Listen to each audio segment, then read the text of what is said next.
अच्छा, स्टार्ट हो गई होगी वैसे। सर अब हुई है। हो गई। अब होगी अच्छा, स्टार्ट। पता नहीं, मेरे ख्याल से नेटवर्क स्लो होगा।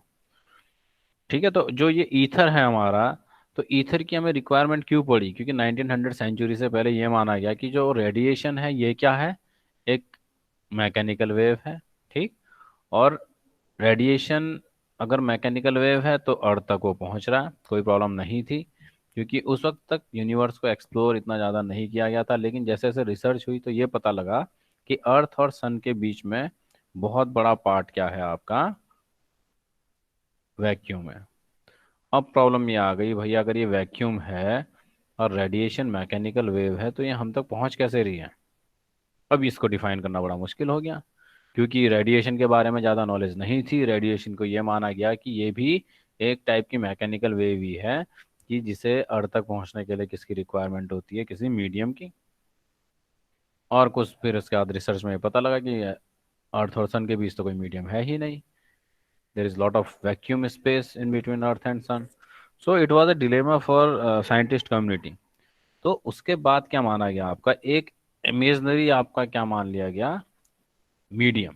बहुत सारे आपके ऑप्टिक्स के साइंटिस्ट बैठे हैं ना, उन्होंने इसके ऊपर बहुत सारा डिस्कस किया। Then they have assumed that the entire universe including vacuum is filled with a hypothetical medium. ठीक है। अब उन्होंने क्या कहा कि भैया कैसे इस चीज को करें, उन्होंने ये एक नई एजम्पशन ले लिया। जैसे हाइगेंस है, is a very well known scientist of optics. ठीक है। तो हाइगेंस थे और अलग आपके साइंटिस्ट थे, तो उन्होंने मिलकर क्या करा, एक नई हाइपोथेसिस क्रिएट करी कि जो पूरा यूनिवर्स है, सपोज ये हमारे पास अर्थ है और यहाँ पर बहुत बड़ा सा सन है, तो इसका बीच का बहुत बड़ा पार्ट क्या था, ये क्या था, वैक्यूम। तो उन्होंने कहा पूरे के पूरे यूनिवर्स में आपका क्या है, एक मीडियम है, हर जगह एक मीडियम अवेलेबल है।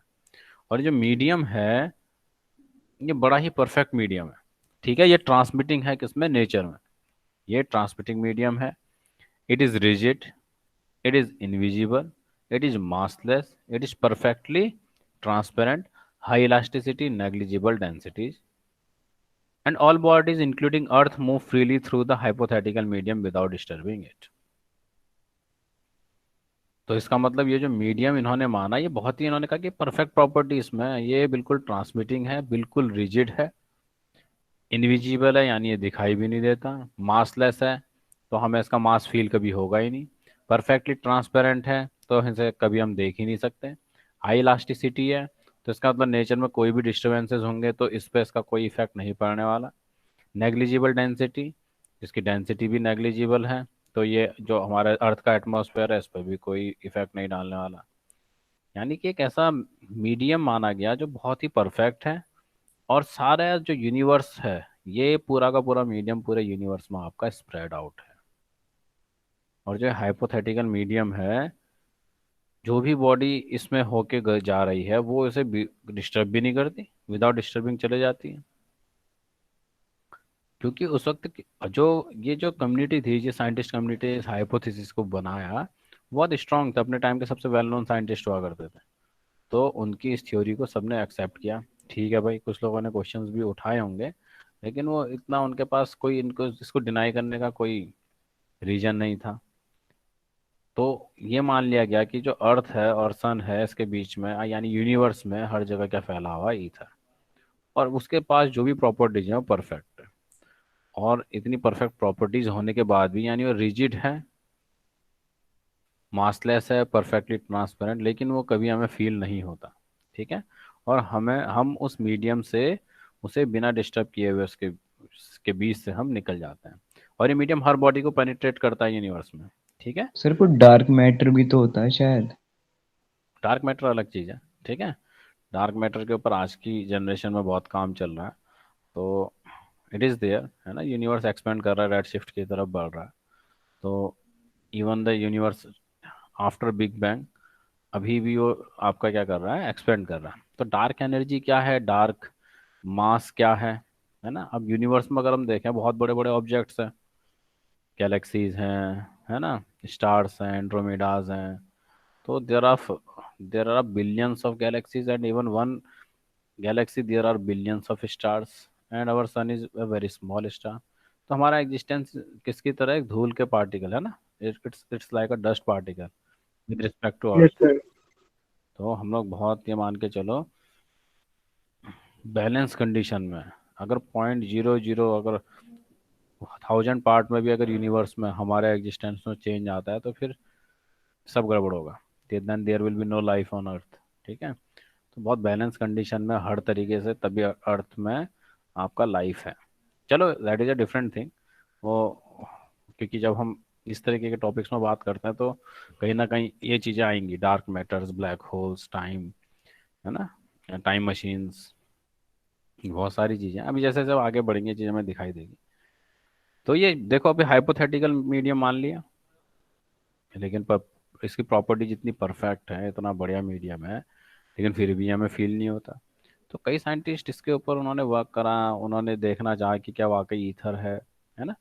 तो कोई भी ईथर के बारे में पता नहीं लगा पाया और ना ही इसे डिसअप्रूव कर पाया इस थ्योरी को, क्योंकि उसके लिए उतने स्ट्रांग उन्हें एविडेंस की रिक्वायरमेंट थी। अब इसके बाद देखो, लेकिन अगर कोई मीडियम है तो कहीं ना कहीं से हमें उसके बारे में फील होगा, है ना।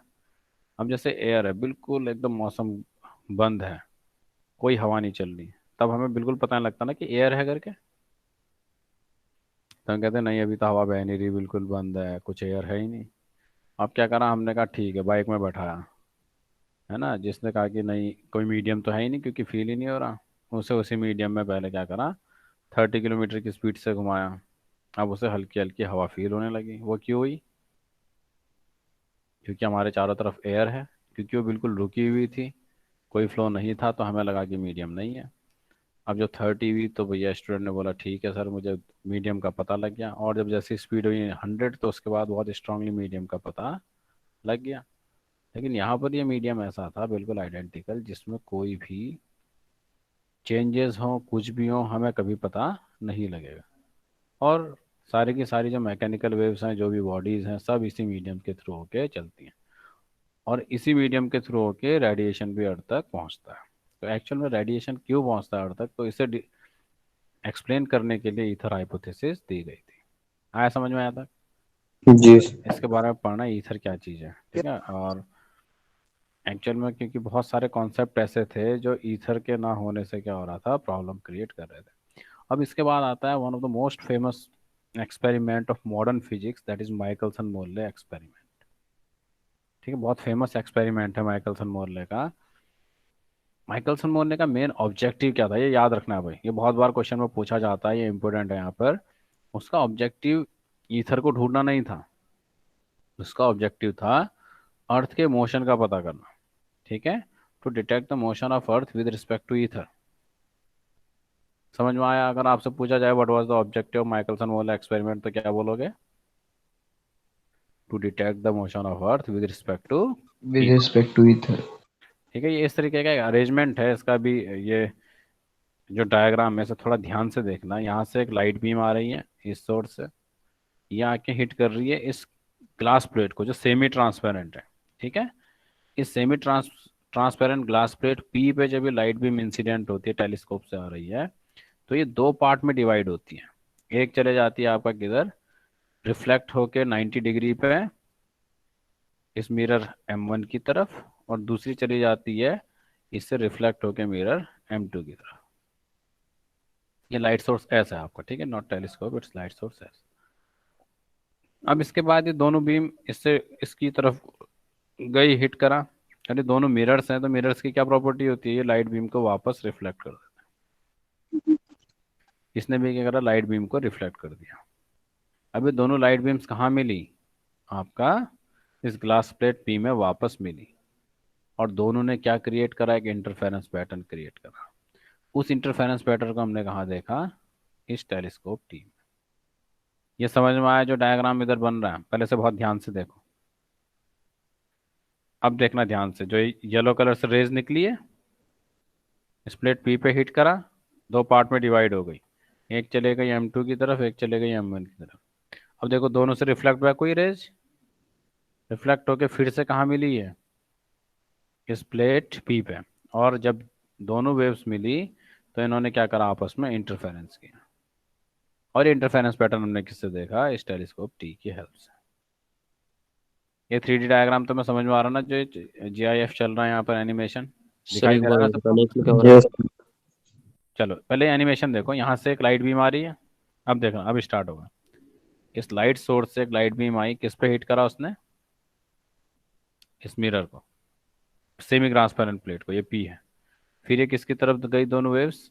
M1 और M2 मिरर से, और वापस टकरा के इसी प्लेट पे आई। और जब ये दोनों रेज मिली आपस में, तो क्या करा होगा इन्होंने? इंटरफेरेंस। और इस इंटरफेरेंस पैटर्न को या वेव को हमने फाइनल जो बनी, हमने टेलीस्कोप टी से देखा है। अब हम आते हैं इसके डायग्राम की तरफ। यहाँ देखो, जो ये दिखा रहा है इधर, ये इसके डायग्राम में है। ये लाइट सोर्स एस है, यहाँ से ये किस पर आया? इस ग्लास प्लेट पी पे।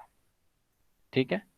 अभी जो ग्लास प्लेट पी यहाँ पर रखी हुई है, ये कितने एंगल पे? 45 डिग्री के एंगल पर। ठीक है। इस पर नहीं है तो तुम्हें लिखना है कितना एंगल है? 45 डिग्री का एंगल।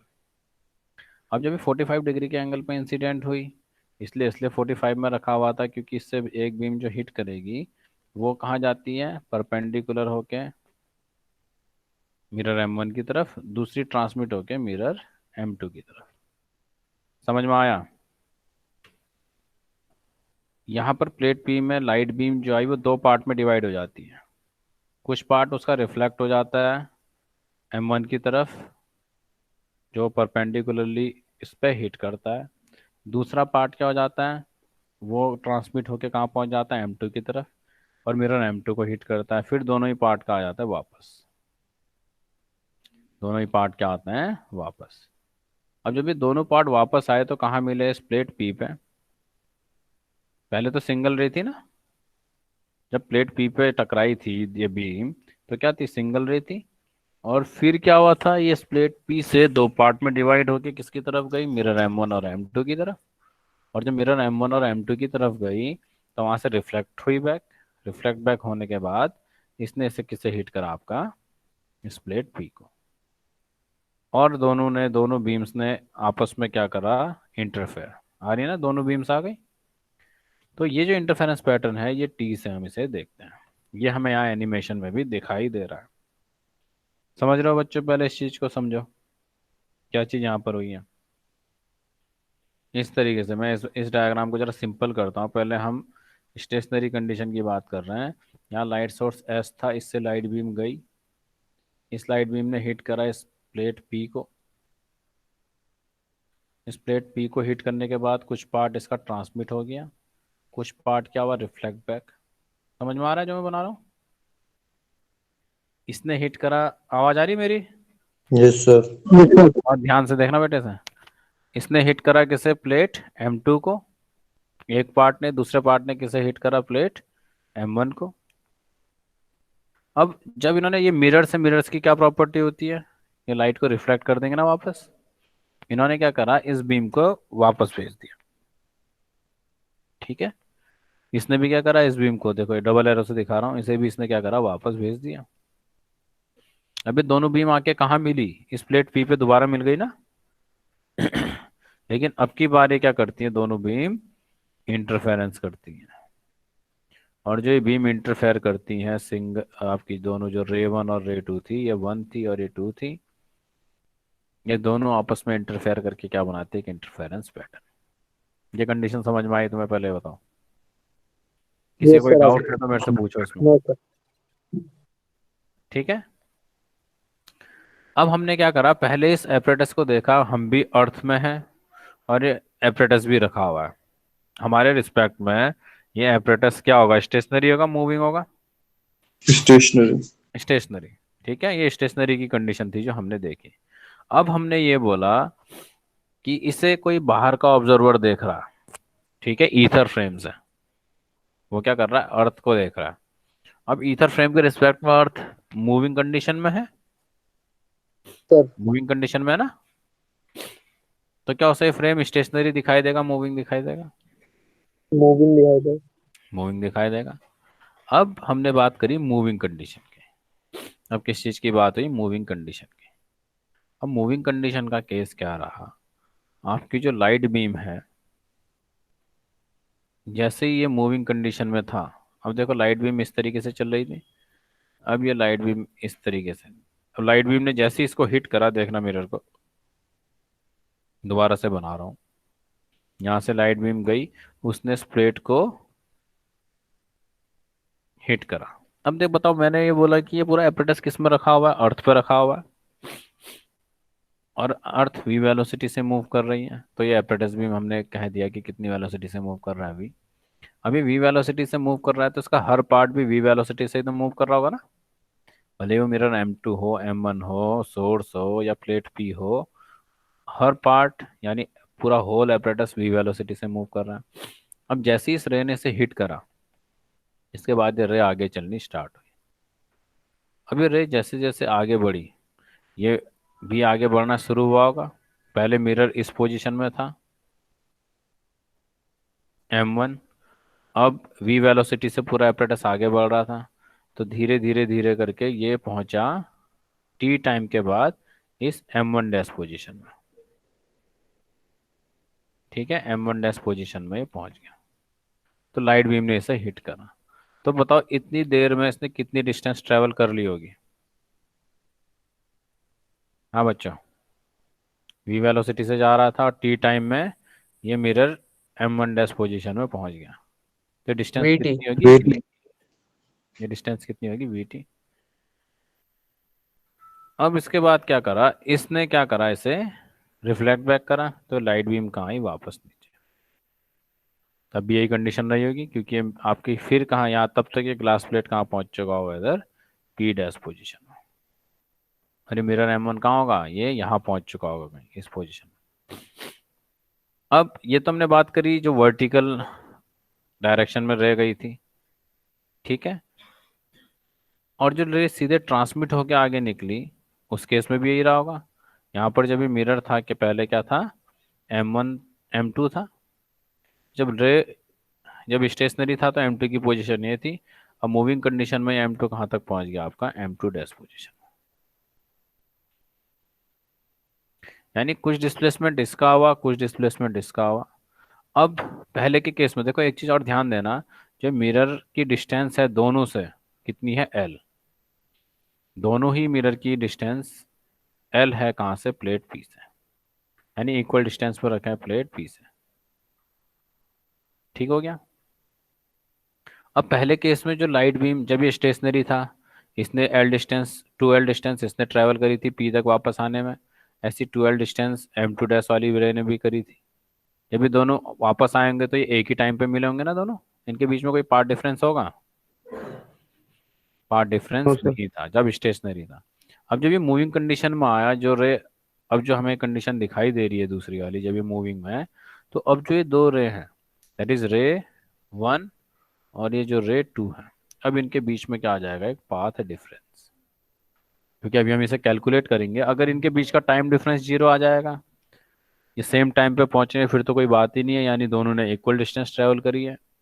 और अगर ये इनके बीच का टाइम डिफरेंस Δt 0 नहीं आता, तो इसका मतलब इनमें से एक रे पहले इस तक पहुंच रही है, दूसरी उसके बाद पहुंच रही है। स्टेशनरी कंडीशन में Δt 0 था, क्योंकि दोनों सेम टाइम पे प्लेट पी पे वापस आ रही थी। लेकिन जब मूविंग कंडीशन होगी, तब क्या होगा, ये कंडीशन अब हमें देखनी है। पहले बताओ ये चीज समझ में आई तुम लोग के। Yes sir. Yes sir. कई लोग के अभी दिमाग उड़ गए होंगे, नहीं सर समझ में आया। हाँ सर ये जो टी टेलीस्कोप है जिसमें हम इंटरफेरेंस देख रहे हैं सर, वो भी मूव हो रहा है ना साथ में। बिल्कुल, पूरा का पूरा एपरेटस मूव हो रहा है। होल बॉडी है, जैसे तुम भाग रहे हो, है ना। तो हाथ का भी उतना ही डिस्प्लेसमेंट होगा, पाँव का भी उतना ही होगा, पूरी बॉडी मूव कर रही है ना। मैं अगर हम कहें कि आपने 100 किलोमीटर पर आवर की स्पीड से दौड़े, तब ये कहेंगे कि तुम्हारा हाथ कितनी स्पीड से दौड़ा, पाँव कितनी स्पीड से दौड़ा, सर कितनी स्पीड से दौड़ा। अटैच्ड है, पूरा सिस्टम है, पूरा का पूरा मूव कर रहा है एक साथ। ठीक है, तो ये किस वेलोसिटी से मूव कर रहा है, V से। और ये रखा किस में है, अर्थ में। जो अर्थ की वेलोसिटी है वो इसकी वेलोसिटी है। अभी हम बाद में रिप्लेस करेंगे, फिलहाल हम ये मान रहे हैं जो एपरेटस है वी वेलोसिटी से क्या कर रहा है, मूव कर रहा है। तो पहली कंडीशन हमने देखी कौन सी, स्टेशनरी। जब स्टेशनरी कंडीशन थी तो लाइट बीम स्ट्रेट गई, वापस आई, ये बीम भी गई M2 में, वापस आई। देखो M1 कौन सी पोजीशन है इनकी, M1 और M2 ये पोजीशन है जब ये रेस्ट पे था। और M1 डैश और M2 डैश कौन सी पोजीशन है, जब ये Moving. Moving Moving. है, ठीक है। ये पी डैश भी मूविंग कंडीशन की आपका वैल्यू को बताता है, पी डैश जो है। तो अब हमें ये निकालना है, जब ये एपरेटस मूविंग कंडीशन में था तो जो लाइट बीम पी पे वापस आई, क्या इनके बीच में कोई टाइम डिफरेंस आया या नहीं, ठीक है। क्या इनके बीच का कोई टाइम डिफरेंस आया या नहीं। तो अब इसके इसके बाद हम इस पे जाएंगे मैथमेटिक्स में, ठीक है। पहले इसे हमें ये समझना है, क्योंकि देखो जो इसे पढ़ेगा उसे वो एकदम से समझ में नहीं आना, ठीक है। बड़ा कॉम्प्लिकेटेड सा डायग्राम बन रहा है ना। इसे Yes, पता ही sir. नहीं चल रहा है स्टेशनरी की कंडीशन Yes, कौन sir. सी है, मूविंग की कंडीशन कौन सी है। सर स्टेशनरी की वही तो है, M1 और M2 वाली। हाँ, M1 और M2 वाली है ना। ये अच्छा। डायग्राम भी तभी समझ में आएगा जब एक दो बार कोई एक्सप्लेन करे, बहुत डिटेल में कोई पढ़े। तो जिनका लेक्चर आज जो नहीं है उन्हें बहुत ये प्रॉब्लम आएगी इस डायग्राम को समझने में, और इसके बेस पे थ्योरी बनी है। अब हमने देखा, एक बार मैं दोबारा से रिपीट कर रहा हूँ, एक लाइट सोर्स एस है, इस लाइट सोर्स एस के सामने हमने एक प्लेट पी रखी है। कितने एंगल पर रखी थी प्लेट ये, 45. 45 पे 45। रखी। क्यों रखी थी 45 पे, क्योंकि जो रिफ्लेक्टेड रे है वो इंसिडेंट से कितना एंगल बनाए, 90 डिग्री, यानी वर्टिकली चले जाए सीधा ऊपर। जी और सर. दूसरी रे सीधे स्ट्रेट चले गई आगे। इसको लिख लेना तुम लोग कहीं पर, ठीक है। ये कितना है, 45 डिग्री का एंगल। इसके बाद फिर ये जो बीम है दोनों वापस आई। हमने पहले माना कि एपरेटस स्टेशनरी है तो दोनों एक ही टाइम पर आएंगी, क्योंकि दोनों ही मिरर्स का डिस्टेंस पी से क्या सेम है। तो एक इंटरफेरेंस पैटर्न इसमें क्रिएट हुआ। अब इसके बाद फिर से क्या हुआ, हमने बात करी कि अभी एपरेटस पूरा वी वेलोसिटी से मूव कर रहा है। तो वी वेलोसिटी से मूव कर रहा है तो इसका हर पार्ट वी वेलोसिटी से मूव कर रहा होगा।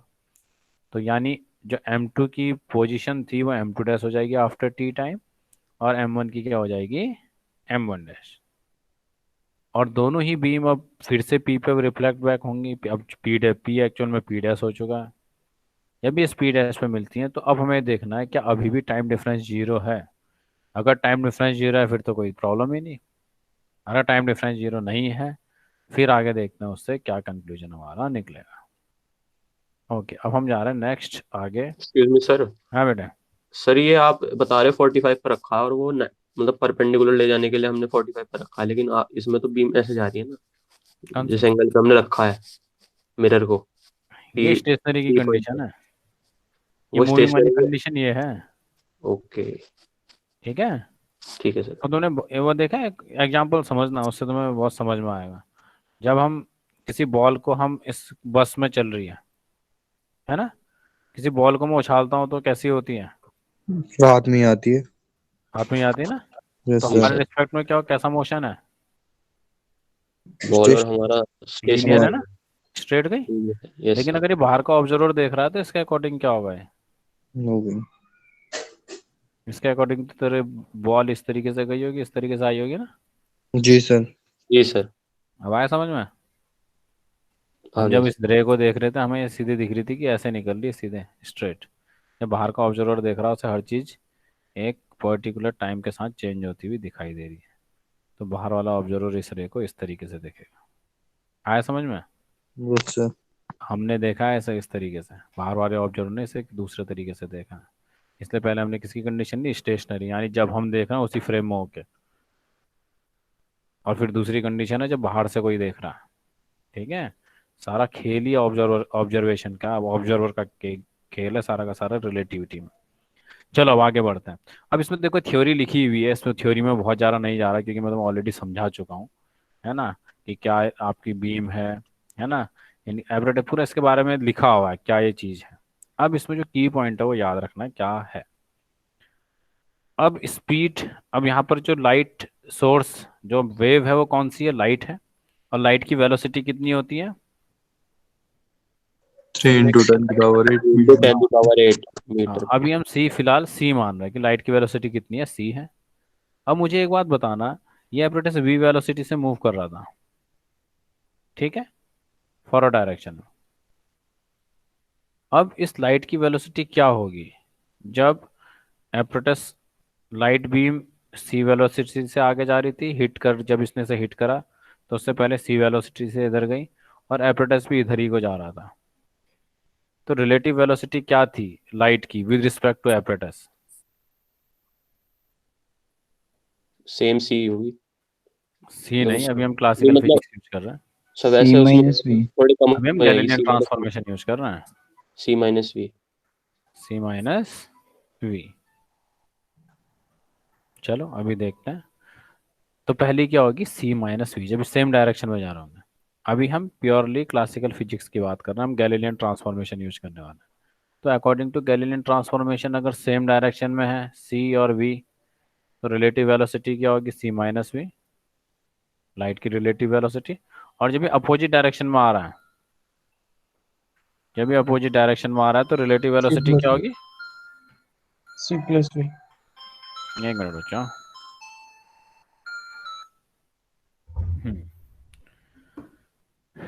सी प्लस वी, जब भी अपोजिट। अब तो क्या एपरेटस तो उसी डायरेक्शन में जा रहा है, लेकिन हिट करने के बाद ये रे वापस आई। अब इसकी वेलोसिटी क्या है, अभी भी सी है, और एपरेटस की है वी। अपोजिट डायरेक्शन में तो रिलेटिव वेलोसिटी ऐड होती है, हमें पता है। किसी को कोई यस। कंफ्यूजन है इसमें, ये बताओ मुझे। No sir. किसी को अगर समझ में नहीं आ रहा, देख इसी तरीके से ध्यान रखो, जैसे दो कार्स हैं, है ना। जब एक ही डायरेक्शन में जा रही होती हैं तो उनकी वेलोसिटी हमें दूसरी कार की कम लगती है, ज़्यादा कम होती है, माइनस हो जाती है ना, सी माइनस वी। जब अपोजिट में आता है तो हमें स्पीड ऐड होके दिखाई देती है, तब क्या होती है, सी प्लस वी। तो क्या करा था आपका माइकलसन मोलर एक्सपेरिमेंट ने, क्लासिकल फिजिक्स यूज करी थी किसकी, गैलीलियन की। उस वक्त तक लाइट की वेलोसिटी कांस्टेंट नहीं ली गई थी, ठीक है, रिलेटिव ही मानी गई थी, समझ रहे हो। कांस्टेंट तो अब आएगी रिलेटिविटी के बाद, अभी कांस्टेंट मान के मत चलो इसे। हमें बोला कि लाइट की वेलोसिटी क्या सी है, ठीक। और जब हमने किसके रिस्पेक्ट में देखा ऐसे, एपरेटस जब सेम डायरेक्शन में एपरेटस भी मूव कर रहा था और उसी डायरेक्शन में लाइट भी जा रही थी, तो वेलोसिटी थी सी माइनस वी। और जब अपोजिट डायरेक्शन में आया तब वेलोसिटी क्या थी, सी प्लस वी। ये समझ में आया सभी को, ये बताओ। जी यस सर। सर। चलो अब हम आगे बढ़े नेक्स्ट में। अब फॉरवर्ड डायरेक्शन में जब ये लाइट बीम गई तो सी माइनस वी थी। अब बैक में जब आई सी प्लस वी थी। तो टोटल जर्नी पी से पी, एम टू में, एम टू डैश में, और एम टू डैश से वापस पी डैश में आने में कितना टाइम लगा होगा। टू सी। अब देखो ध्यान देना, टू ठीक सी। है। अब जो जर्नी हमारी यहाँ पर जो है, रुको एक minute, C minus V C plus, तो फॉरवर्ड डायरेक्शन में क्या रहा होगा टोटल टाइम। हम टी वन की बात कर रहे हैं पहले, टोटल टाइम पी से एम टू डैश और एम टू डैश से वापस पी में आने डी तक, upon C minus V. L upon C minus V. Yes sir. ये एल टाइम अपॉन कहाँ सी लगा होगा, माइनस वी। फॉरवर्ड डायरेक्शन में, प्लस वापस आने में कितना टाइम लगा होगा। L upon C plus L upon C plus V. ये समझ में आया। Yes sir. प्लेट से मिरर, मिरर से वापस प्लेट, तो ये टोटल टाइम था जाने का और टोटल टाइम था ये आने का, ठीक है। तो जब इसे हम क्या लेंगे, डिनोमिनेटर लेके सॉल्व करेंगे टी वन को, तो क्या बनेगा, टू एल, क्या बनेगा ये, C. C. C two L C upon upon C C square square C minus square V. Minus V square. T square minus V square. बहुत सिंपल सा फ्रैक्शन है जिसे हम सॉल्व कर रहे हैं। इसमें किसी को डाउट है तो मुझे बताओ, क्योंकि नो एल वी सर। वाली टर्म्स कैंसिल आउट होगी, क्योंकि एक प्लस एल वी आया होगा, दूसरा माइनस एल वी। यहाँ से एक और काम करा हमने, क्या करा, सी स्क्वायर को कॉमन ले लिया, तो ब्रैकेट में क्या बचा, one minus V square over C square.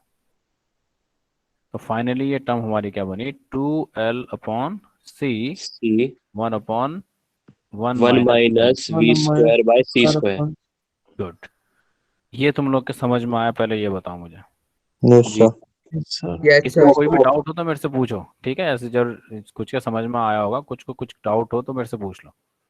हम अभी बात कर रहे हैं पहले फॉरवर्ड, मतलब जो फॉरवर्ड डायरेक्शन में आपकी गई, जो ट्रांसवर्स में गई परपेंडिकुलर डायरेक्शन में, उसकी बात अभी हमने नहीं करी। पहले हम बात कर रहे हैं किसकी, जो फॉरवर्ड डायरेक्शन में गई। समझ में आया सभी के। चलो, तो ये था हमारा, देखो इसने सॉल्व भी कराया था, ये समझ में आ गया होगा। L upon C minus V, L upon C plus V, two L C upon C square minus V square, two L upon C, one minus V square over C square, equation number one. मैं लिख के इसलिए बताता हूँ तुम्हें समझ में आए स्टेप बाय स्टेप किस तरीके से वैल्यूज हम लेकर आए हैं, ठीक है। बाकी तो इसमें सारा लिखा हुआ है, लेकिन कई बार हमें स्टेप तभी समझ में आता है जब सामने हमारे लिखा जाता है। तो ये था हमारा कौन सा, टाइम ड्यूरेशन, जब लाइट बीम मिरर M2 में गई और वापस प्लेट P में आई। अब हम किसकी बात करेंगे, जो लाइट बीम परपेंडिकुलर डायरेक्शन में जा रही है। ठीक है, अब इसके लिए हमने क्या करना है, हमें लेकर आना है टी डैश की वैल्यू। क्या लेकर आनी है? T dash. टी डैश कौन सा टाइम है? सर जब मूविंग है। मूविंग है। Time. कहाँ से कहाँ पहुंच रही है रे? पी से M1 डैश में। कहाँ पहुंच रही है? पी से M1 डैश में। लेकिन क्या हमें ये टाइम चाहिए या इससे दूसरा टाइम हमें रिक्वायर्ड है? हमें तो वो टाइम चाहिए जब ये पी से M1 डैश में जा रही होगी और M1 डैश से कहाँ आ रही होगी? पी डैश पर। P Yes. डैश टी पे, पे, यानी टी डैश मिरर पे, टी M1 डैश। से रिफ्लेक्ट होगी। यानी जो हमारा T2 बनेगा वो कितना होना चाहिए? 2 टी डैश। समझ में आया? यस सर, दुगना होना टी चाहिए। डैश तो केवल मिरर तक जाने का टाइम है और लगभग उतना ही बिल्कुल सेम टाइम उसे वापस लगा होगा मिरर M1 से किधर आने पे? पी डैश में। यानी जो T2 है दैट इज फॉर रे that is travelling in perpendicular direction, उसके लिए टोटल टाइम मिरर तक जाने का और मिरर से वापस प्लेट में आने का कितना होगा? 2 टी डैश। ठीक हो गया? अब ये कैसे कैलकुलेट किया जाए? अब फिर से ये डायग्राम इसीलिए बनाया गया हर पीपीटी में, ताकि तुम्हें, क्योंकि बिना डायग्राम के नहीं समझ में आएगा। ठीक है, इसलिए डायग्राम की प्रैक्टिस होनी बहुत जरूरी है। डायग्राम अगर तुम्हारा सही हो गया तो क्वेश्चन सही हो जाएगा, नहीं तो कंफ्यूज हो जाओगे। अब देखो, अब मुझे निकालना है वी टी डैश की वैल्यू। ठीक है, अब मुझे ये बताओ जो पी से रे गई है M1 डैश तक, ये पी M1 डैश की वैल्यू क्या होगी? ये जो डिस्टेंस है यहाँ से यहाँ तक की,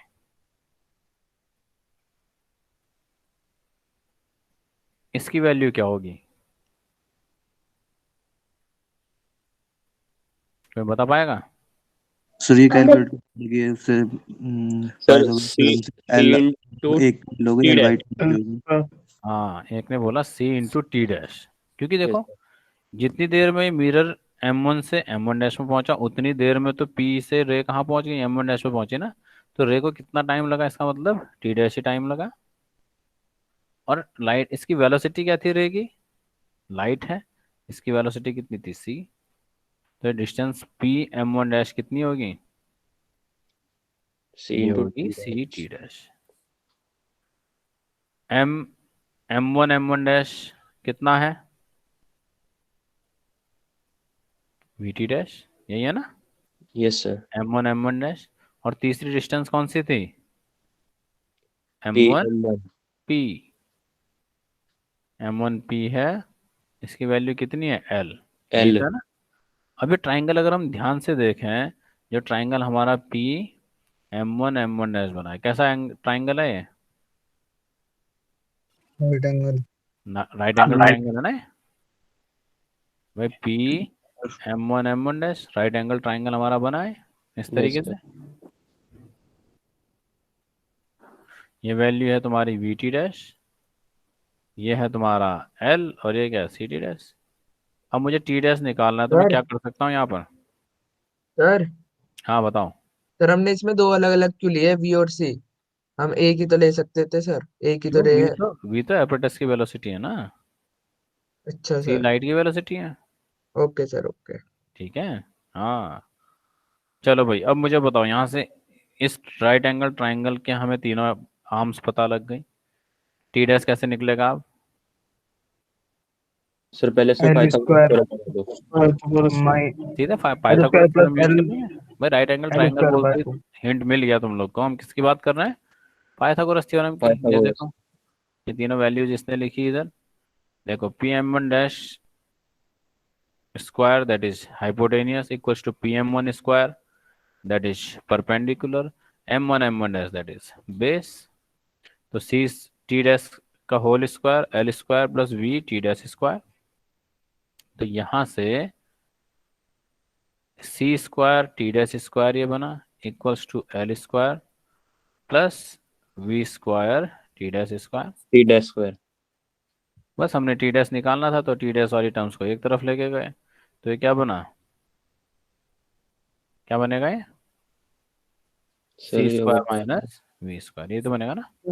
इसको इधर यस। लेके चलेगा equals to Yes, L sir. Square. बस यहाँ से हमारा काम हो गया।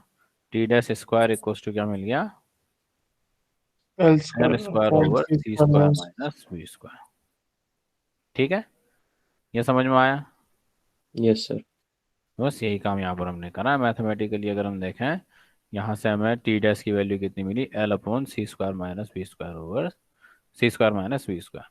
फिर वही काम करा हमने, सी को कॉमन ले लिया तो one minus B square over C square बना पावर हाफ। अभी टी डैश कौन सा टाइम था, रे का पी से एम वन डैश जाने का, एम वन डैश से भी तो कहाँ वापस आ रही होगी रे, पी पे। तो टोटल टाइम जो है टी टू कितना हो जाएगा, two T two dash. T dash.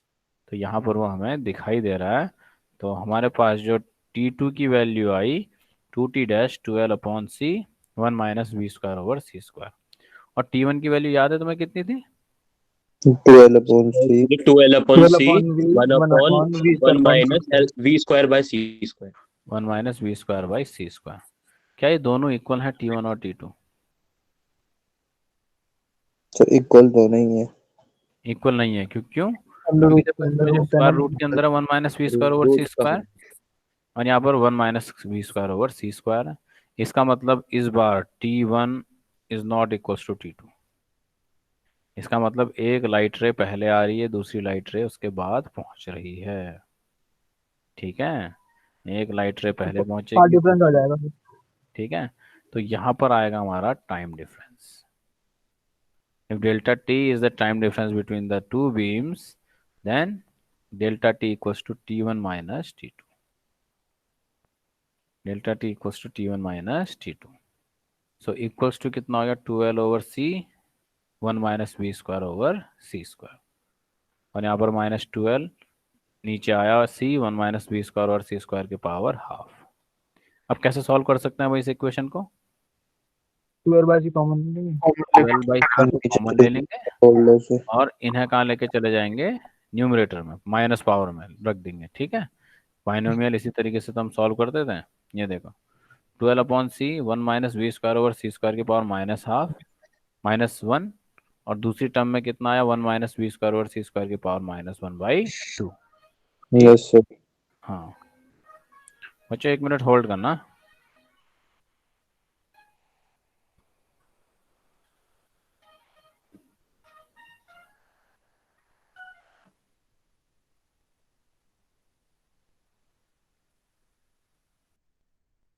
मस्त टॉपिक है।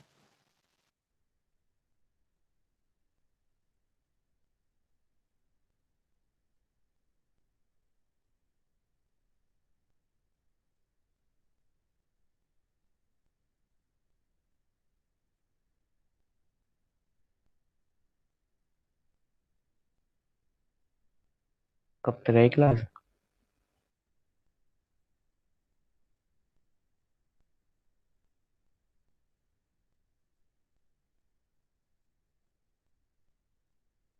भाई कब तक है क्लास? 3:15 तक।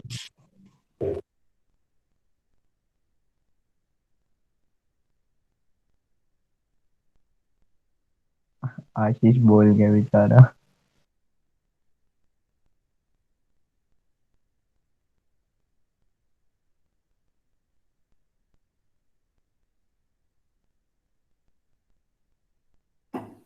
हाँ बच्चों, आवाज आ रही है?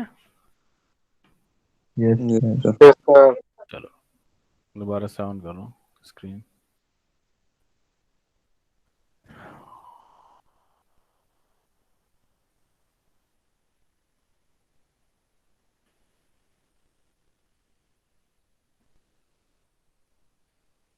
आ गई, स्क्रीन हो गई प्रेजेंट मेरी? Yes sir. तो ये समझ में आया बच्चों तुम्हारे, पहले ये बताओ अब ये क्या है, बाइनोमियल आपका एक्सपेंशन है। कर बाइनोमियल हमें सबको पता है क्या होता है, ठीक है। One minus one plus V square over C square, फिर अगली टर्म क्या होती, V to the power four upon C square, और क्या होता वन, फिर क्या होता two factorial upon two factorial, इसी तरीके से बढ़ती है ना। जी। ठीक है, तुम लोग को पता है बाइनोमियल, तो एक्सपेंशन सब कर सकते हैं उसको। और दूसरी टर्म का हायर टर्म हमने इसलिए छोड़ दी क्योंकि भैया सी की पावर फोर आएगी नेक्स्ट टर्म आपकी, है ना, V square over C to the power four. और सी तो बहुत बड़ी वैल्यू है, इसकी पावर फोर तो और ज़्यादा बड़ा हो जाएगा। तो जो की हायर टर्म्स होती हैं वो लगभग क्या होती है, नेग्लिजिबल। तो उन्हें हम फिर क्या करते हैं, हटा देते हैं, उसे हम नेग्लेक्ट कर देते हैं। तो यहाँ पर अब क्या करा हमने, सेम रहा कंडीशन कि इसमें सेकंड टर्म में, अब इसमें 1/2 है तो 1/2 इसके साथ क्या आ जाता है, मल्टीपल। अगली टर्म होती है उसमें तो 1 × 1 - 1/2 फैक्टोरियल, इस तरीके से चलती टर्म है ना। अभी बाइनोमियल जब एक्सपेंशन किया हमने, अब इसको ब्रैकेट को हम ओपन करेंगे, तो जैसे हमने ब्रैकेट ओपन करा कुछ टर्म कैंसिल आउट होगी इन दोनों टर्म्स में। Yes sir. क्या 1 से कैंसिल 1 आउट कट होगा, जाएगा, वैल्यू कम हो जाएगी, वन वी माइनस का स्क्वायर बाय 2 सी बच जाएगा। हाँ, यस तो सर। अब बचेगा v²/2c। ठीक, ये रहा। बाहर कितना था, ये एनिमेशन बड़ा जबरदस्त है इसमें, 12/6 12/c था, है ना। अब अंदर कितना बचा, हाफ v²/c। सी 12/c²। तो ये बना आपका हाफ v²/c², और बाहर था 12/c। तो 2 से 2 क्या हो गया, कैंसिल आउट। ठीक है बच्चों, 2 से 2 क्या हो गया, कैंसिल आउट। तो ये बना delta T equals to LV²/c³।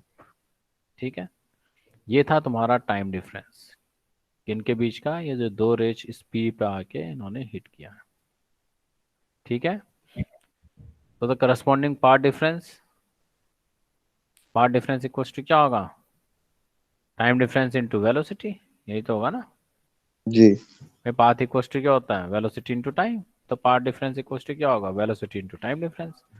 तो पाथ डिफरेंस कितना आ गया, c × LV²/c³। तो डेल्टा इक्वल्स टू क्या हुआ, LV²/c²। ये वैल्यू किसकी मिली हमें, पाथ डिफरेंस की।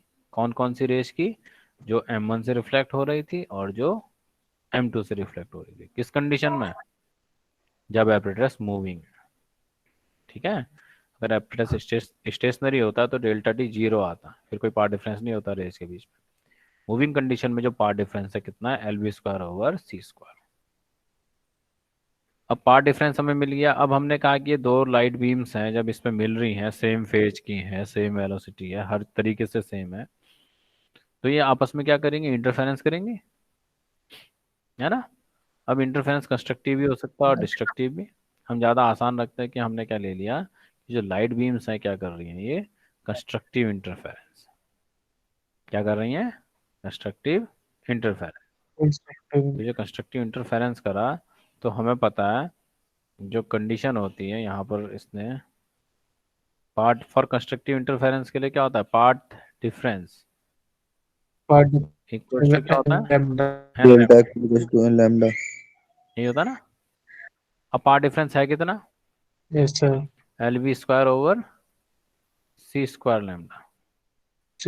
Equals to N lambda. और वी कैन से यहाँ से हमें लैम्डा एन की वैल्यू क्या मिल गई, एल, अच्छा ये तो LV²/c²। ठीक है, ये था ना। तो यहाँ से हमें क्या मिली, एन की वैल्यू LV²/c² लैम्डा। ठीक है, if we made 0 then delta would become 0. We know that if the path difference between the 25 waves changes by lambda, then the shift in one fringe appears. Thus if n is shifted then, क्या meaning निकला इसका, पहले apparatus क्या था, stationery था। ठीक है, हमने क्या देखा, ये मैं तुम्हें ऐसे एग्जांपल के लिए बता रहा हूँ, ये ताकि तुम्हें समझ में आए डेल्टा एन हमने कैसे लिख दिया। हमारे पास फ्रिंजेस बनी, भाई इंटरफेरेंस तो तब भी हो रहा होगा ना जब ये एपरेटस आपका, अगर हम चाहें इधर इस एपरेटस में जब भी लाइट बीम स्टेशनरी थी तब भी आके हिट कर रही थी, तब इनके बीच में कोई पाथ डिफरेंस नहीं था, लेकिन इंटरफेरेंस तब भी हो रहा था। तब हमने कहा कि इंटरफेरेंस पैटर्न हमें इस तरीके से दिखाई दिया। एक फ्रिंज थी x = 0 का। अब क्या हुआ, जब इस पूरे एपरेटस को हमने मूव कराया, ठीक है, पूरे एपरेटस को जब हमने मूव कराया तो क्या हुआ, ये फ्रिंजेस जो हैं n लेवल तक क्या हो गई, शिफ्ट हो गई। कहाँ तक शिफ्ट हो गई, आपका n लेवल तक ये शिफ्ट हो गई। यानी जब ये मूविंग कंडीशन में था, जो फ्रिंज हमें x = 0 पे दिखाई दे रही थी, अब वो कहाँ दिखाई दिया हमें, x = n पर। तो इसका मतलब जो ये टोटल n है, ये क्या है, एक्चुअल में फ्रिंज शिफ्ट है। किस चीज को बता रही है, टोटल फ्रिंज शिफ्ट। वो कितना आपका, LV²/c² लैम्डा। ये चीज समझ में आई तुम लोग का? Yes sir. जब स्टेशनरी था, एक हमने इंटरफेरेंस पैटर्न देखा, हमने कहा कि उसमें एक फ्रिंज की पोजीशन x इक्वल्स टू 0 थी, और इसके बाद हमने क्या कहा, पूरे एपरेटस को मूव कराया। अब हमने देखा कि जो फ्रिंजेस हैं, हर फ्रिंज में एक शिफ्ट आई है, वो कितना हो गया, n। ये जो n की वैल्यू आई ना, एक्चुअल में फ्रिंज शिफ्ट है। जो x इक्वल्स टू 0 वाली फ्रिंज थी, वो x इक्वल्स टू n में क्या हो गई, शिफ्ट हो गई। तो इसलिए जो हमारे पास फ्रिंज शिफ्ट आई, when the apparatus is stationary and when apparatus is moving, it is equals to delta n lv square over c square lambda। ठीक हो गया? ये वैल्यू हमें याद रखनी है। न्यूमेरिकल में इस पे बेस्ड एक न्यूमेरिकल आने के चांस होते हैं, अभी हम करेंगे उस न्यूमेरिकल को। अब देखो, इसके बाद क्या करा था, जो ये apparatus हमें दिखाई दे रहा है ना बच्चों, ये जो apparatus दिखाई दे रहा है, इस पूरे apparatus को क्या करा, 90 डिग्री रोटेट कर दिया। किसने? माइकलसन ने। क्या करा, पूरे एपरेटस को 90 डिग्री रोटेट करा। देखो, in actual experiment the apparatus was placed on block of stone floated on mercury was rotated by 90 degree to introduce a path difference between the same amount in opposite direction, hence the fringe shift. अब देखो क्या करा, जो भी ये पूरा apparatus था, ठीक है, एक्चुअल में देखो ये जो एक्सपेरिमेंट किया हुआ था ना, ये बहुत बड़े लेवल का एक्सपेरिमेंट था। अभी तुम्हें बताएंगे कितने बड़े लेवल पे हुआ था ये, पहले हम देखें। अब क्या करा इसने, पूरे एपरेटस को क्या करा, 90 डिग्री पे रोटेट कर दिया। ठीक है, जब ये 90 डिग्री पे इसे रोटेट करा, तो उसने क्या देखा, जो ये फ्रिंज अभी x इक्वल्स टू 0 पे थी, जब इसने एपरेटस मूव कराया कहाँ पहुंची, x इक्वल्स टू n पे। एन। जब इसने 90 डिग्री रोटेट करा, तो ये x इक्वल्स टू n कहाँ मिला इसे, अपोजिट डायरेक्शन। अच्छा, अब मुझे बताओ 90 डिग्री रोटेशन के बाद टोटल फ्रिंज शिफ्ट कितनी हुई? हाँ बच्चों, सर 0 से वहां तक एन दो दुगनी हो जाएंगी। 2n, यही होगा ना? Yes sir. तो यानी जो यस डेल्टा सर। n है, इसका 2 टाइम्स फ्रिंज शिफ्ट मिलेगी हमें 90 डिग्री रोटेशन के बाद। क्योंकि अब जब हम 90 डिग्री जब मूविंग था, तो x इक्वल्स टू n पे था। जैसे ही हमने इसको आपका क्या करा, रोटेट कर दिया 90 डिग्री पे, तो यही फ्रिंज कहाँ पहुंच गई, इस अपोजिट एंड पे। तो टोटल इनके बीच का डिफरेंस कितना आया, 2n। 2n। तो जो टोटल फ्रिंज शिफ्ट जो हमारे पास आई, it was around, that is equal to lv square over c square lambda after the rotation of 90 degree. 90 degree के रोटेशन के बाद जो फ्रिंज शिफ्ट आई है, 2lv square over c square lambda. ये वैल्यू हमें याद रखनी है, क्योंकि इस पे बेस्ड देखो एग्जाम में किस तरीके से आता है, calculate the fringe shift in Michelson Morley experiment if L, that is the distance between the mirror, is 10 meter, the velocity of apparatus or earth is this much, lambda is this much। तो हम ये formula use करेंगे अगर हमसे क्या कहेगा, fringe shift निकालने को माइकलसन मोल्ले एक्सपेरिमेंट में। और अगर उसने स्पेसिफिकली बोल दिया कि apparatus was not rotated through 90 degree, 90 degree में रोटेट नहीं करा, तब क्या यूज करेंगे, lv square over c square lambda. समझ में आया 2 का डिफरेंस कैसे आता है? ये 90 डिग्री रोटेशन के बाद आता है। इसका मतलब जो फाइनल फ्रिंज शिफ्ट है वो कितनी है, lv square over c square lambda. अगर क्वेश्चन में हमें नहीं दे रहा कि रोटेशन किया या नहीं दिया है, तो हम कौन सा फॉर्मूला यूज करेंगे, 2lv square over c square lambda. और अगर ये कह दे कि उसने 90 डिग्री रोटेट नहीं करा है, then we will use this formula, lv square over c square lambda. ठीक हो गया बच्चों? Yes sir. Yes sir. अब इसके बाद एक्चुअल जो एक्सपेरिमेंट करा था ना माइकलसन ने, वो कितना बड़ा था तुम्हें अब पता लगने वाला है। ये जो उसने डिस्टेंस ली थी ना इस प्लेट P से, ये जो मिरर थे कितने थे, ये थी 11 मीटर। समझ रहे हो, 11 मीटर काफी बड़ी डिस्टेंस है ना, बड़ा हॉल ही तो हो गया एक तरीके से। Yes sir. यानी 11 मीटर की डिस्टेंस पे लिया था इसने। एक मिरर बहुत दूर रखा था, दूसरा मिरर इधर रखा था। और ये एक्चुअल में उसने क्या करा था, एक बड़ी बिल्डिंग का बेसमेंट लिया, उस बेसमेंट में पूरा भर दिया इसने मरकरी। क्या भर दिया, मरकरी। मरकरी। उस मरकरी के ऊपर रखे थे स्टोन के ब्लॉक्स।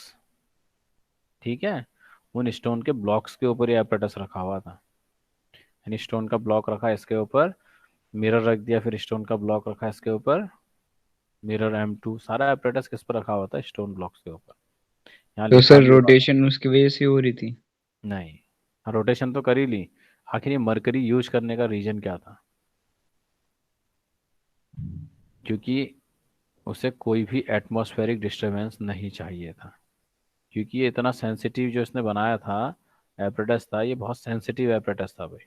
ठीक है, इसमें अगर कोई थोड़ा सा भी डिस्टरबेंस होता तो फ्रिंज में जो शिफ्ट आ रही है ये उसको क्या कर देता? चेंज। तो इसने क्या करा, जो डिस्टेंस ली L इक्वस टू 11 मीटर, और इसने अर्थ की ऑर्बिटल वेलोसिटी कितनी ली? 3 × 10⁻⁴ मीटर पर सेकेंड। ठीक है, अर्थ की ऑर्बिटल वेलोसिटी कितनी है? 10⁻⁴मीटर पर सेकेंड। और जो लैम्डा इसने लाइट वेवलेंथ यूज करी वो 5.5 × 10⁻⁷ मीटर के रेंज के लिए, यानी इसने विजिबल लाइट ही यूज करी थी। और लाइट की वेलोसिटी हमें पता है 3 × 10⁸ मीटर पर सेकेंड है। तो ये सारी वैल्यूज रखने के बाद डेल्टा एन की वैल्यू कितनी आई? 0.4। जो फ्रेंच शिफ्ट थी कितनी आई? 0.4। और जो ये एपरेटस इसने बनाया था, इसे माइकलसन इंटरफेरोमीटर कहते हैं, ये इतना सेंसिटिव था कि ये 0.01 तक की भी अगर फ्रिंज शिफ्ट होगी उसे ये कैलकुलेट या एक्सपेरिमेंटली डिटेक्ट कर सकता था। तो 0.01 के रिस्पेक्ट में 0.4 कितने टाइम्स बढ़ा है? हाँ बच्चों, कितने टाइम्स? 40 टाइम। कुछ को तो ये सोचने में बड़ा टाइम लग रहा होगा कि कितने टाइम्स बढ़ा है। अरे 40 टाइम्स बढ़ा है। कितने टाइम्स बढ़ा है? 40 टाइम्स। 40 टाइम्स बढ़ा है। इसका मतलब क्या है? जब ये 0.01 की फ्रिंज शिफ्ट को देख सकता है तो 40 तो बहुत बड़ी चीज़ है। मैं कहता हूँ तुम हमारी आइज के मिनिमम 0.1 हम देख सकते हैं मिलीमीटर को। तो क्या हम 1 मिलीमीटर को देख सकते हैं आराम से? Yes sir. तो 10 मिलीमीटर तो बहुत बड़ा हो गया ना, आराम से हमें दिखाई देगा। जब ये 0.01 की वैल्यू को डिटेक्ट कर सकता है, फ्रिंज शिफ्ट को डिटेक्ट कर सकता है, तो 0.4 की फ्रिंज शिफ्ट को डिटेक्ट करना बहुत आसान है। Yes sir. अब बात आई, गड़बड़ यहीं हुई। जब इसने एक्सपेरिमेंटली सारा एपरेटस लगाने के बाद इसने अपनी सारी मैथमेटिक्स से कैलकुलेट किया, तो मैथमेटिकली